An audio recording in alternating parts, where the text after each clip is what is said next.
حضرت سعد بن زبیر جو کہ ایک بزرگ تھے، انہوں نے ایک دن ممبر پر بیٹھے ہوئے یہ الفاظ ادا کیے کہ حجاج ایک ظالم شخص ہے۔ ادھر جب حجاج کو پتہ چلا کہ سعد بن زبیر میرے بارے میں ایسا گمان رکھے ہوئے ہیں تو اس نے آپ کو دربار میں بلایا اور پوچھا، کیا تم نے میرے بارے میں ایسی باتیں بولی ہیں؟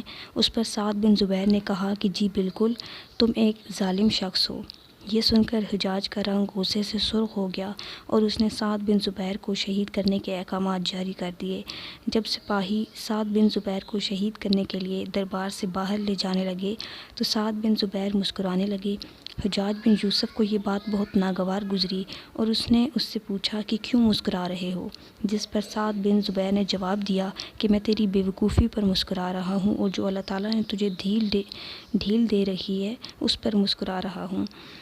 اس پر حجاج نے حکم دیا کہ اسے میرے سامنے ہی ذبح کر دو۔ جب خنجر گلے پر رکھا گیا تو سعد بن زبیر نے اپنا رخ قبلے کی طرف رکھ دیا اور یہ جملہ فرمایا، اے اللہ، میرا چہرہ تیری طرف ہے اور میں تیری رضا پر راضی ہوں۔ یہ حجاج بن یوسف نہ تو موت کا مالک ہے اور نہ تو زندگی کا۔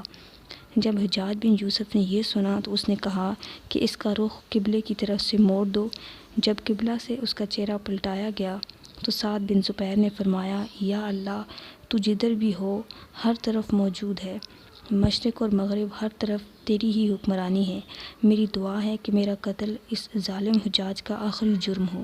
اے میرے خدا، میرے بعد اس کو کسی پر مسلط نہ کرنا۔ سعد بن زبیر کی زبان سے یہ جملہ ادا ہوا تو اس کے ساتھ ہی انہیں شہید کر دیا گیا اور اتنا خون نکلا کہ حجاج کا دربار تر ہو گیا۔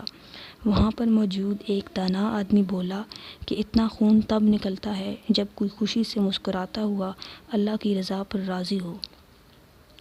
حجاج بن یوسف کے نام سے تو سبھی واقف ہیں۔ حجاج کو عبد المالک نے مکہ، مدینہ، طائف اور یمن کا نائب مقرر کیا اور اپنے بھائی بشر کی موت کے بعد اسے عراق بھیج دیا، جہاں سے حجاج کوفہ میں داخل ہوا اور ان علاقوں میں حجاج کا 20 سال تک عمل دخل رہا اور اس نے کوفہ میں بیٹھ کر زبردست فتوحات حاصل کی۔ اس کے دور میں مسلمان مجاہدین چین تک پہنچ گئے تھے، بلکہ ناظرین، آپ کو یہ سن کر شدید حیرانی ہوگی کہ حجاج بن یوسف ہی وہ شخص تھا جس نے قرآن پاک پر اعراب لگوائے تھے۔ اللہ تعالیٰ نے اسے بڑی فصاحت اور بلاغت و شجاعت سے نوازا تھا۔ حجاج حافظ قرآن بھی تھا، شراب نوشی اور بدکاری سے بھی بچتا تھا، وجوہات کا دھنی اور فتوحات کا حریص تھا، مگر اس کی تمام اچھائیوں پر ایک ہی برائی تھی اور وہ برائی تھی ظلم۔ حجاج کے جیل خانوں میں ایک ایک دن میں 80 ہزار قیدی قید ہوتے تھے، جن میں 20 ہزار کے قریب عورتیں بھی ہوتیں۔ اس نے جو آخری قتل کیا وہ عظیم تابعی اور زاہد و پارسا انسان حضرت سعد بن زبیر رضی اللہ تعالیٰ عنہ کا قتل تھا۔ حجاج بن یوسف بہت ظالم شخص تھا۔ اس نے اپنی زندگی میں ایک خونخوار درندے کا روپ دھار رکھا تھا۔ ایک طرف موسیٰ بن نصیر اور محمد بن قاسم کفار کی گردنیں اڑا رہے تھے تو دوسری طرف حجاج خود اللہ کے بندوں اور اولیاء و علماء کے خون سے ہولی کھیل رہا تھا۔ تاریخی ریکارڈ کے مطابق حجاج نے 1,20,000 انسانوں کو شہید کرنے کے بعد حجاج پر وحشت سوار ہو گئی تھی اور وہ نفسیاتی مریض بن چکا تھا۔ حجاج جب بھی سوتا، حضرت سعد بن زبیر اس کے خواب میں آتے اور اس کا دامن پکڑ کر کہتے، اے دشمن خدا، تو نے مجھے کیوں قتل کیا؟ میں نے تیرا کیا بگاڑا تھا؟ اس کے ساتھ ساتھ حجاج کو ایک مہلک بیماری بھی لگ گئی۔ اس بیماری میں سخت سردی کلیجے سے اٹھ کر سارے جسم پر چھا گئی۔ وہ کانپتا تھا اور آگ سے بھری انگیٹھیاں اس کے پاس لائی جاتی تھیں اور اس قدر اس کے قریب رکھی جاتی تھیں کہ اس کی کھال جل جاتی، مگر اس ظالم حجاج کو احساس تک نہ ہوتا۔ حکیموں طبیبوں کو دکھانے کے بعد معلوم ہوا کہ اس کے پیٹ میں سرطان ہے۔ ایک طبیب نے گوشت کا ٹکڑا لیا اور اسے دھاگے کے ساتھ باندھ کر حجاج کے گلے میں اتار دیا۔ تھوڑی دیر بعد دھاگے کو کھینچا گیا تو گوشت کے ٹکڑے کے ساتھ بہت ہی عجیب قسم کے کیڑے چپکے ہوئے تھے اور اتنی بدبو تھی کہ درباری اٹھ کر بھاگ گئے اور حکیم بھی بھاگنے لگے۔ حجاج حکیم سے بولا کہ تو کدھر جاتا ہے، میرا علاج تو پورا کر۔ جس پر حکیم بولا کہ تیری بیماری زمینی نہیں بلکہ آسمانی ہے، تو اللہ سے پناہ مانگ۔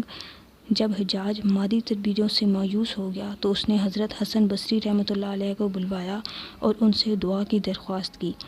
وہ حجاج کی حالت دیکھ کر رو پڑے اور فرمانے لگے کہ میں نے تجھے منع کیا تھا کہ اللہ کے نیک بندوں کے ساتھ چھیڑ چھاڑ نہ کرنا اور ان پر ظلم نہ کرنا، مگر تو باز نہ آیا۔ ناظرین، حجاج بن یوسف عبرت کا سبب بنا ہوا تھا۔ وہ اندر باہر سے بری طرح جل رہا تھا اور بالکل ٹوٹ پھوٹ کا شکار ہو چکا تھا۔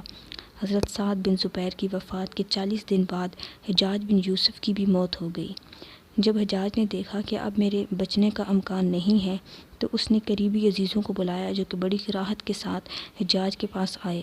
وہ بولا، میں مر جاؤں تو جنازہ رات کو پڑھانا اور صبح ہوتے ہی میری قبر کا نشان بھی مٹا دینا، کیونکہ لوگ مجھے مرنے کے بعد میری قبر میں بھی نہیں چھوڑیں گے۔ اگلے دن حجاج کا پیٹ پھٹ گیا اور اس کی عبرتناک موت واقع ہوئی۔ اللہ تعالیٰ ظالم کی رسی دراز ضرور کرتا ہے، لیکن جب ظالم سے انصاف لیتا ہے تو فرشتے بھی خشیت الہی سے تھر تھر کانپتے ہیں اور عرش سے لے کر فرش بھی ہل جاتا ہے۔ اور آخر میں یہی دعا ہے کہ اللہ تعالیٰ ظالموں کے ظلم سے ہم سب کو بچائے، آمین۔